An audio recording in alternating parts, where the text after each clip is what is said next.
আসহাবিহি আজমাইন।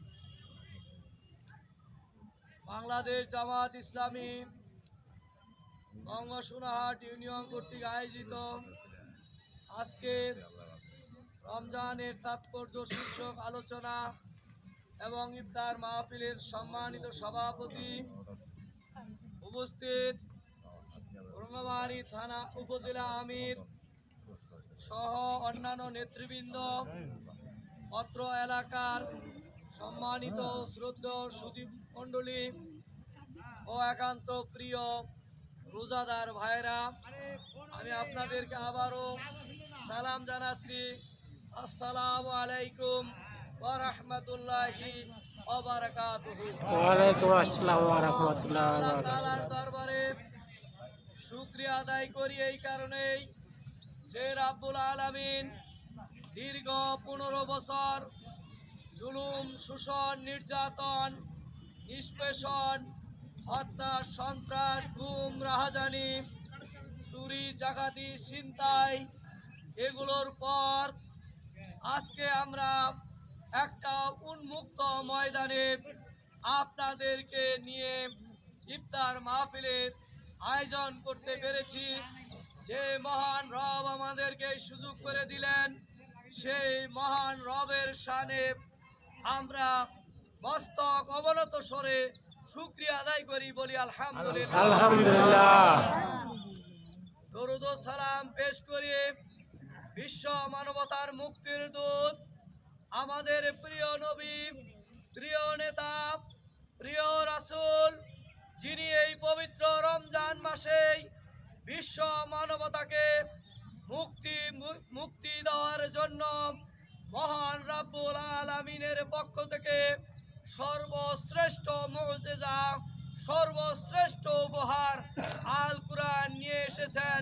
সেই রাসূলের প্রতি আমরা সংক্ষিপ্ত দরুদ পড়ি, সকলে বলি সাল্লাল্লাহু আলাইহি ওয়াসাল্লাম। সম্মানিত রোজাদার ভাইরা, আপনারা ইতিমধ্যে শুনেছেন, যেহেতু অন্য একটি প্রোগ্রামে যেতে হবে, এই জন্য সামনে কোনোদিন সুযোগ আসলে আপনাদের সামনে কথা বলবো ইনশাআল্লাহ। আজকে শুধু দু একটি কথা আপনাদের সামনে বলতে চাই।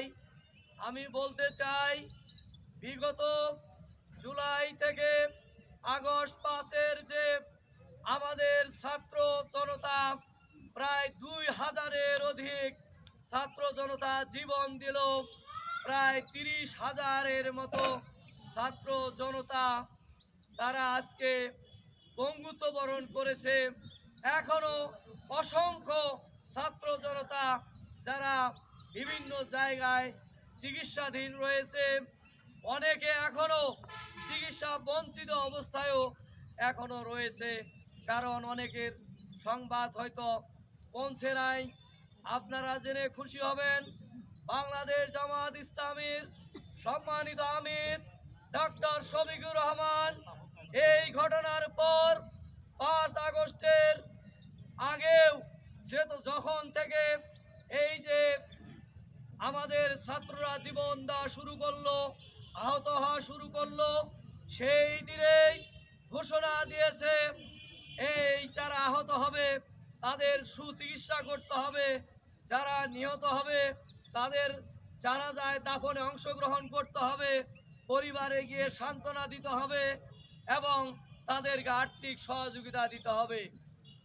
আমরা তার নির্দেশে জীবনের ঝুঁকি নিয়ে আমরা ওই আবু সাইদ, রংপুরে প্রথম শহীদ বেগম রোকেয়া বিশ্ববিদ্যালয়ের মেধাবী ছাত্র যখন শহীদ হলেন, আমরা গিয়েছিলাম তার বাড়িতে সান্ত্বনা দেওয়ার জন্য এবং তার দাফন কাফনে আমরা শরীক হয়েছিলাম।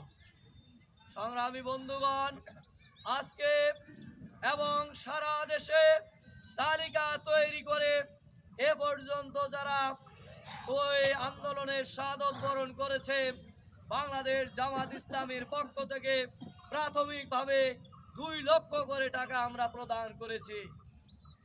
এরপরে যারা আহত হয়েছে, আমির জামাত নির্দেশ দিলেন আপনারা প্রয়োজনে গ্রামগঞ্জে পাড়া মহল্লা পর্যন্ত খুঁজে বের করবেন কারা আহত অবস্থায় আছে। কারণটা হলো এই, যারা আহত হয়েছিল জীবন রক্ষার স্বার্থে তারা ওই হাসপাতালে চিকিৎসা নিতেও যেতে পারেনি। কি বলেন ঠিক কিনা? তারা বিভিন্নভাবে অসহায় অবস্থায় তারা ছিল। পরবর্তীতে 5 আগস্ট যখন হলো, যখন ওই আওয়ামী দুঃশাসনের অবসান হয়ে ওই হাসিনা তার মামার বাড়ি তার দাদার বাড়ি দিল্লিতে গিয়ে আশ্রয় গ্রহণ করলো, পালিয়ে গেল, তখন আমাদের করণীয় কি হবে এ ব্যাপারে দু একটি কথা বলেই আমি আজকের মতো শেষ করব। সংগ্রামী বন্ধুরা, আপনারা কি চান যে এই দেশটা ওই আগের মতোই থাক? এইটা কি চান? না। আপনারা কি চান যে এই দেশে চাঁদাবাজিরা চাঁদাবাজি করুক? না। এই দেশে আবারও সুদ ঘোষ চালু থাকুক? না। আপনারা কি চান অন্যের জমি দখল করুক? না। আপনারা কি চান অন্যের ব্যবসা প্রতিষ্ঠান ভাঙচুর করুক? না। আপনারা কি চান মানুষের অধিকার থেকে মানুষ বঞ্চিত হোক? না। সম্মানিত ভাইরা আমার, যদি না চান তাহলে বাংলাদেশ জামাত ইসলামী ক্ষুধা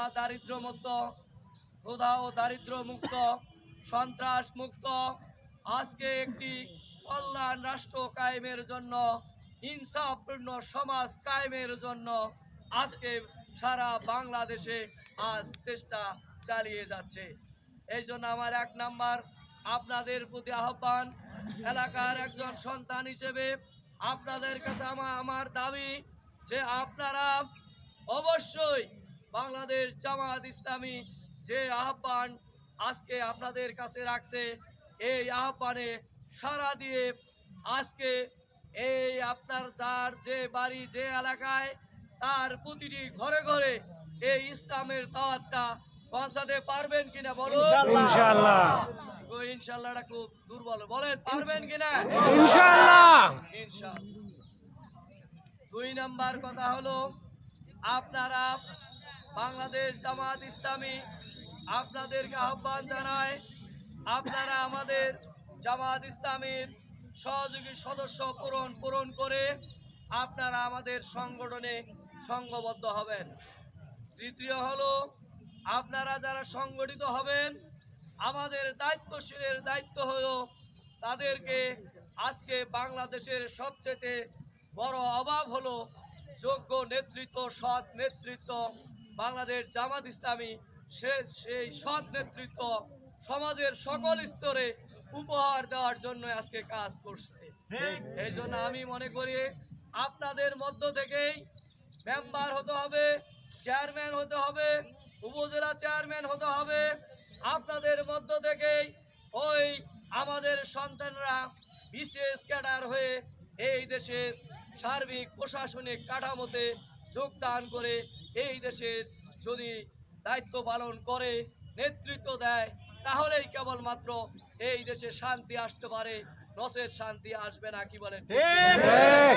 আসুন সেই সমাজ কায়েমের জন্য আমি আপনাদেরকে উদারত আহ্বান জানিয়ে আজকের এই কর্মসূচিতে আপনারা স্বতঃস্ফূর্ত অংশগ্রহণ করেছেন, এই জন্য আমার পক্ষ থেকে, বাংলাদেশ জামাত ইসলামের পক্ষ থেকে আন্তরিক কৃতজ্ঞতা জানিয়ে আপনাদের সকলের সুস্বাস্থ্য দীর্ঘায়ু কামনা করে আমার আলোচনা এখানেই শেষ করছি।